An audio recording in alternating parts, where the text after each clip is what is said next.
सम्राट अशोक महान 52 लाख वर्ग किलोमीटर में अपना शासन चलाते थे पटना के, यही जिसका नाम पाटलिपुत्र था, और कुम्हरार पार्क से। जब 52 लाख वर्ग किलोमीटर में शासन चलता था और वो पाटलिपुत्र की धरती से, जो वर्तमान का पटना है, और वहां पर कुम्हरार पार्क है जहां सम्राट अशोक महान की भवन था, राजभवन, राजमहल। हम और आप कितने सौभाग्यशाली हैं, हम अपने आप कितने सौभाग्यशाली हैं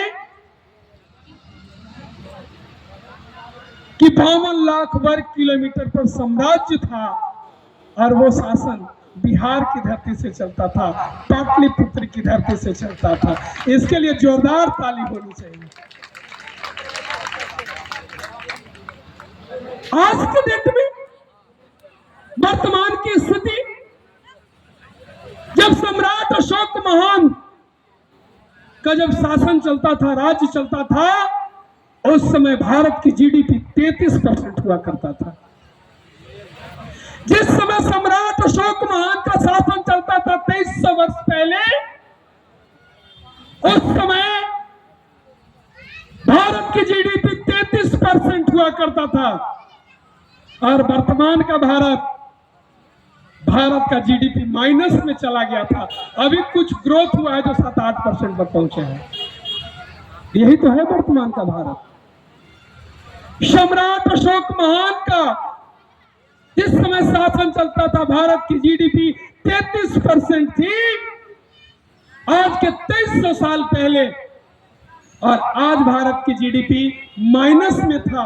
कुछ ग्रोथ हुआ है, जब जाकर के 7-8% पर पहुंचा है। यही है वर्तमान का भारत। आपने कभी सुना होगा इतिहास में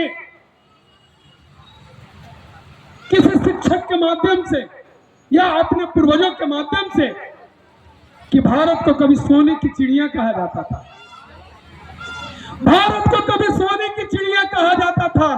लेकिन आप सभी बुद्ध जन बैठे हुए, प्रबुद्ध जन बैठे हुए, शिक्षाविद बैठे हुए, ज्ञानी बैठे हुए, आप सभी जानकार और अनुभवी में लोग बैठे हुए, लेकिन क्या कभी आपने इस बात पर विचार किया? क्या आपने कभी सोचने का, समझने का कभी आपने प्रयास किया कि जब भारत को सोने की चिड़िया कहा जाता था तो वो कौन सा समय था? किस कारण से भारत को सोने की चिड़िया कहा जाता था? इसलिए भारत को सोने की चिड़िया कहा जाता था क्योंकि जिस समय भारत की जीडीपी 33% थी, भारत की जनता खुशहाल थी, भारत की जनता हर तरह से सर्वगुण संपन्न थी, किसी को किसी भी प्रकार का कोई कमी नहीं थी। सभी लोग सभी तरह से संपूर्ण थे, परिपूर्ण थे, किसी को कोई चीज का दिक्कत नहीं था। इसीलिए भारत को समृद्धशाली कहा जाता था। और जिस समय भारत को समृद्धशाली कहा जाता था, उस समय सम्राट अशोक महान का शासन था। उस समय भारत की जीडीपी 33% थी, और सम्राट अशोक महान ने सारी प्रजा को संतान के रूप में मानने का कार्य किया। उन्होंने कहा कि चाहे मैं जिस परिस्थिति में रहूं, चाहे मैं शयन कक्ष में रहूं, चाहे मैं बाग में टहल रहा हूं, चाहे मैं भोजनशाला में हूं, चाहे किसी भी परिस्थिति में हूं, कोई भी प्रजा, कोई भी संतान, अगर कोई भी नागरिक अगर अपनी फरियाद को लेकर आए तो तत्काल अविलंब बिना एक पल का देरी किए हुए उसको मुझ तक पहुंचाया जाए। इसकी हमको समझ था। अगर इतना महान सम्राट का सोच था, और जिन्होंने पूरी जनता को संतान के रूप में मानने का काम किया। तो आप सभी बुद्धिजीवी लोग हैं, आप सभी समझदार लोग हैं, हमारी माताएं बहनें सब अनुभवी लोग हैं। इस धरती पर, इस संसार में, इस पृथ्वी पर मुझे जैसा लगता है कि संतान से बड़ा कोई भी, सबसे निकटतम, सबसे प्रिय इस दुनिया में कोई नहीं है। चाहे वो मां हो या पिता,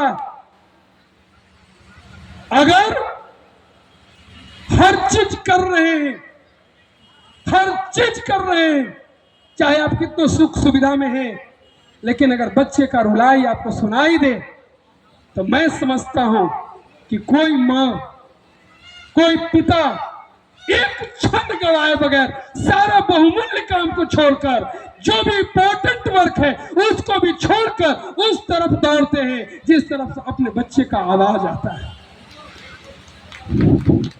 और मैं समझता हूं कि संतान से बड़ा इस धरती पर इंसान के लिए कोई बहुमूल्य कीमती चीज नहीं होता है।